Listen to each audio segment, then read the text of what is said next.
وآله وأصحابه أجمعين أما بعد فأعوذ بالله من الشيطان الرجيم بسم الله الرحمن الرحيم قال الله تعالى في قرآنه المجيد للذكر مثل حظ الأنثيين أو كما قال الله سبحانه وتعالى আলহামদুলিল্লাহ আমরা গত 3 দিন যাবত আমাদের জামিয়াতুল মাদ্রাসার জন্য এলাকাতে ধান কালেকশন করতেছি।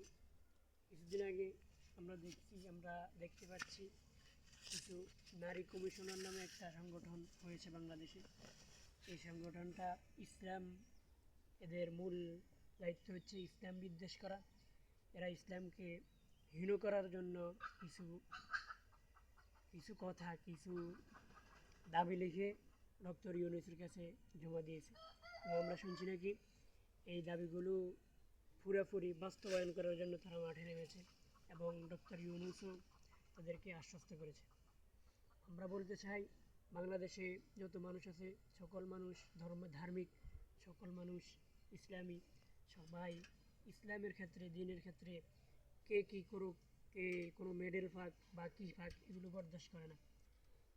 এই কথাটা বোঝার জন্য আমি আপনাকে বলতে চাই, আমাদের বাংলাদেশের স্বৈরাচারী যার পতন হয়েছে 16 আগস্টে, সে বাংলাদেশের 5 আগস্টে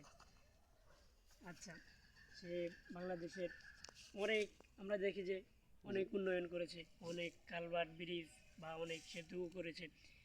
এত উন্নয়ন করার পরেও অনেক জায়গায় বিদ্যুৎ ছিল না। এই শেখ হাসিনার মাধ্যমেই তার সরকারের আমলে এই বিদ্যুৎগুলো আসছে। এগুলো উন্নতির একটা আলামত।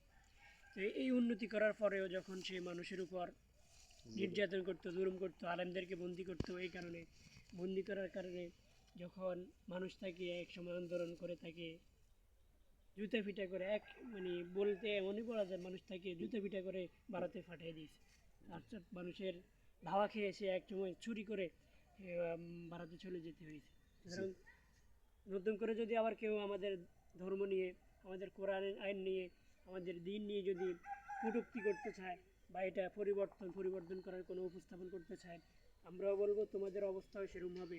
তাসমিয়া নাসরিন বাংলাদেশে পর্দার বিরোধিতা করেছে, কিন্তু এক সময় সে পর্দা করেই বাংলাদেশ থেকে পালিয়ে যেতে বাধ্য হয়েছে।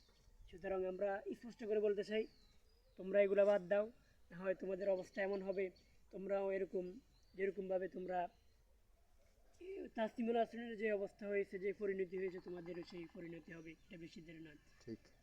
আর আমি একটা কথা বলতে চাই, এই নারী কমিশনকে বাদ দেওয়ার জন্য বা এদের বিরোধিতা করার জন্য আমাদের হেফাজতে ইসলামের পক্ষ থেকে আল্লাহ সুবহানাহু ওয়া তাআলা হেফাজতে ইসলামের নেতৃবর্গদেরকে বা যোগবরণ্য আলেমদেরকে, নেতাদেরকে আল্লাহ আরও হায়াত দান করুক। তারা যেন আরও দিনের ক্ষেত্রে ইসলামের স্বার্থে আরও অনেক কাজ করতে পারে। তারা একটা আয়োজন করেছে 3 মে।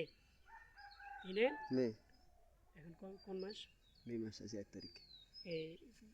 আজকে 1 তারিখ, আজকে হচ্ছে বৃহস্পতিবার, কালকে 2 তারিখ, শুক্রবার 3 মে, কালকে শনিবার 3 তারিখে ঢাকা এই কমিশনকে বাতিল করার জন্য একটা মহা সম্মেলন হবে। আমি সকলকে বলতে চাই, দলমত নির্বিশেষে সবাই এই আয়োজনে, এই সমাবেশে অংশগ্রহণ করবেন। কারণ এটা আমাদের দলীয় ব্যানার নয়, কোনো দলীয় ব্যানার হবে না। এটা আমাদের ইসলাম, যারা ইসলামকে সমর্থন করে, যারাই মুসলিম, তারাই সকলেই দলবদ্ধভাবে এই সকল আয়োজনগুলোতে উপস্থিত হওয়া আমি জরুরি মনে করি। এই জন্য আমি আমার পক্ষ থেকে দেশবাসীকে আহ্বান করছি, সবাই যেন এখানে উপস্থিত হয়, সবাই যেন যায়। আমরা আমাদের আন্তরিকভাবে সমর্থন থাকবে এবং আমাদের উপস্থিত কামনা করছি, সবার উপস্থিত কামনা করছি।